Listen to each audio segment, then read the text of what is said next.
নমস্কার, আমার চ্যানেলে তোমাদের সবাইকে স্বাগত। আমার আজকের রেসিপি তোমাদের সঙ্গে শেয়ার করব। আজকে কি বানাচ্ছি তোমরা দেখতে থাকো। আজকের পুরো লাঞ্চ থালিটাই শেয়ার করছি। প্রথমে দেখো আমি চাল কুমড়ো ভাজা বানিয়ে নেব। গ্যাস অন করে কড়াই বসিয়ে দিয়ে দিলাম সর্ষের তেল। তেলটা ভালো করে গরম করে নিয়ে একটা শুকনো লঙ্কা ফাটিয়ে দিয়েছি আর একটুখানি পাঁচফোড়ন দিয়ে দিলাম। এই চাল কুমড়ো ভাজা খেতে দারুণ লাগে। অল্প একটু হলুদ দিয়ে চাল কুমড়ো দিয়ে দিচ্ছি। চাল কুমড়োটাকে দেখো আমি কেমন করে কেটে নিয়েছি, 3 কোনা সাইজে কিন্তু কেটে নিয়েছি। অর্ধেকটা চাল কুমড়ো আমি কেটে নিয়েছি। ভাজা খেতে দারুণ লাগে। এখন একটু নাড়াচাড়া করে নিয়ে লবণ হলুদ দিয়ে ঢাকা দিয়ে রেখে দেবো স্লো আঁচে। এভাবে ঢাকা চাপা দিয়ে চাল কুমড়োটাকে কিন্তু ভেজে নেব। লালও হবে, এদিকে সেদ্ধও ভালো হবে। আর নুনটা কিন্তু খুব বেশি দেবে না, চাল কুমড়োতে অল্প নুন দেবে, বেশি নুন হলে ভালো লাগে না। তো লবণটা দিয়ে মিশিয়ে নিলাম। এখন ঢাকা দিয়ে দিচ্ছি স্লো আছে। এবার চলো আমি আজকে মোচার বড়া বানাবো। তার জন্য প্রথমে দেখো আরও একটা কড়াইয়ে আমি মোচা সেদ্ধ করে নিচ্ছি। মোচাটাকে কেটে ধুয়ে পরিষ্কার করে নিয়েছি। এখন ঢাকা দিয়ে মোচাটাকে সেদ্ধ বসিয়ে দিলাম।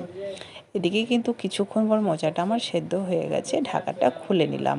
চাল কুমড়ো ভাজা কিন্তু হয়নি, একটু টাইম লাগবে। ঢেকে ঢেকে যেহেতু ভাজা করছি, তো মোচাটাকে নামিয়ে জল ঝরিয়ে নিয়েছি। এখন কিন্তু চাল কুমড়ো ভাজাটা হয়ে গেছে। ঠিক এভাবে লাল লাল করে ঢাকা চাপা দিয়ে স্লো আঁচে ভেজে নেবে, দারুণ লাগবে খেতে। তো দেখতে বুঝতেই পারছো কত সুন্দর লোভনীয় লাগছে দেখতে, খাবে দারুণ লাগবে।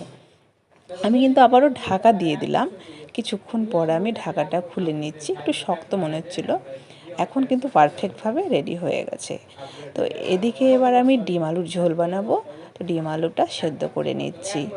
এদিকে মোচার কিন্তু জল ঝরানো হয়ে গেছে। বড়ার জন্য মোচার মিশ্রণটাকে রেডি করে নেব ডিম আলু সেদ্ধ বসিয়ে।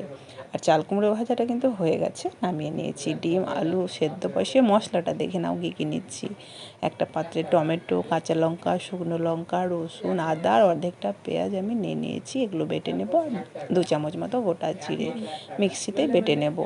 আর মোচার বড়াতে দেব মসুরির ডাল বাটা। এখানে মসুরির ডাল নিয়ে নিয়েছি, সাথে রসুন, কাঁচা লঙ্কা একসঙ্গে পেস্ট করে নেব।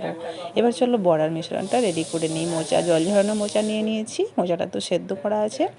এবার আমি স্বাদ মতো লবণ আর হলুদ দিয়ে দিচ্ছি। কুচনো পেঁয়াজ দিয়ে দিচ্ছি একটা।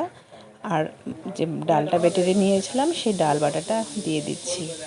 এবার সব কিছু দিয়ে একসঙ্গে খুব ভালো করে মেখে নেব। চাইলে তোমরা এখানে বেসনও দিতে পারো, চালের গুঁড়ো দিতে পারো। একটু শক্ত শক্ত হবে, যেমন ঢিলে ঢিলে হয়েছে, ব্যাপারটা একটু টাইট টাইট হবে।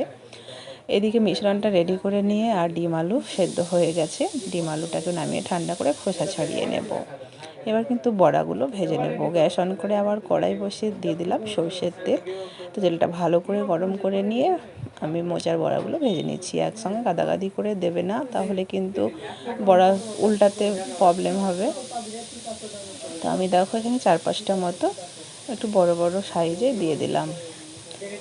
কিছুক্ষণ পর শক্ত হয়ে যাওয়ার পরে কিন্তু উল্টে দিচ্ছি। আর এই বড়াটা মচমচে করার জন্য ভালোভাবে ভেতরে যাতে ভাজা হয়, তার জন্য একটু টাইম নিয়ে ভাজতে হবে। আর স্লো আঁচেই কিন্তু ভাজবে, কখনো মিডিয়াম করবে। দেখো এই বড়াগুলো রেডি হয়ে গেছে। কখনো মিডিয়ামে কখনো স্লোতে আমি কিন্তু ভেজে নিয়েছি। তো ঠিক এইভাবে ভেজে নেবে, পুড়বেও না অথচ ভেতরটাও সুন্দর ভাজা হবে। একই রকমভাবে বাকি বড়াগুলোও ভেজে নেব। এবার আমরা ডিম আলুর ঝোলটা বানিয়ে নেব। এবার তেল দিয়ে আমি বাকি বড়াটাও কিন্তু ভেজে নিচ্ছি। যেহেতু বড়াটা ভাজতে টাইম লাগছে, তাই বড়াটা বসিয়ে আরও একদিকে অন্য কড়াইয়ে ডিমের ঝোলটা রেডি করে নেব।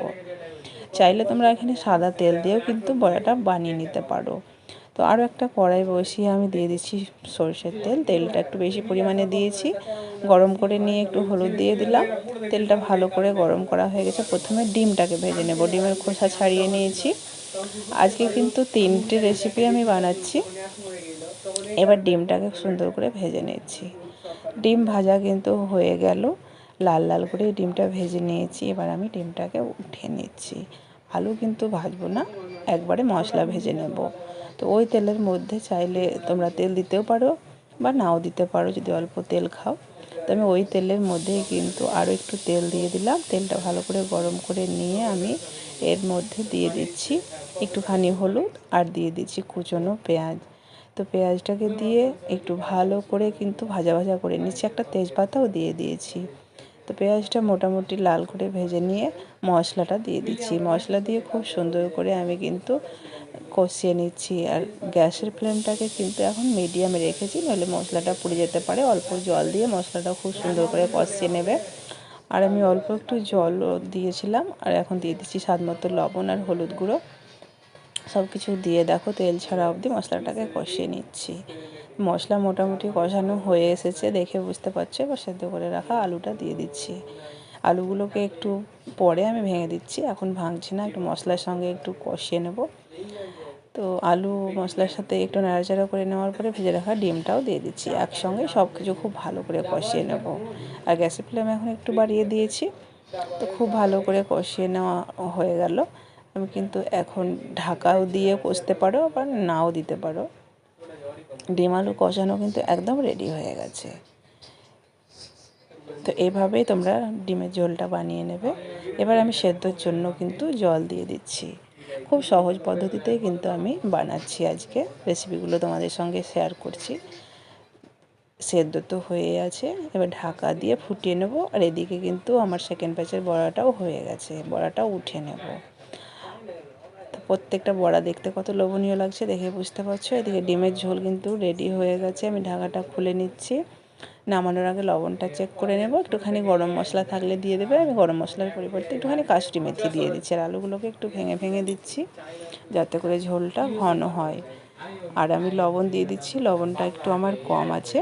লবণ দিয়ে একটু ফুটিয়ে নিয়ে আমি কিন্তু গ্যাসটা অফ করে দেবো। দিয়ে দিলাম কাসুরি মেথি। আলুগুলো অবশ্যই ভেঙে দেবে, লবণও দিয়ে দিলাম। এবার গ্যাসটা অফ করে দিচ্ছি। লবণ গলে গেছে, আশা করি ভালো লাগলো।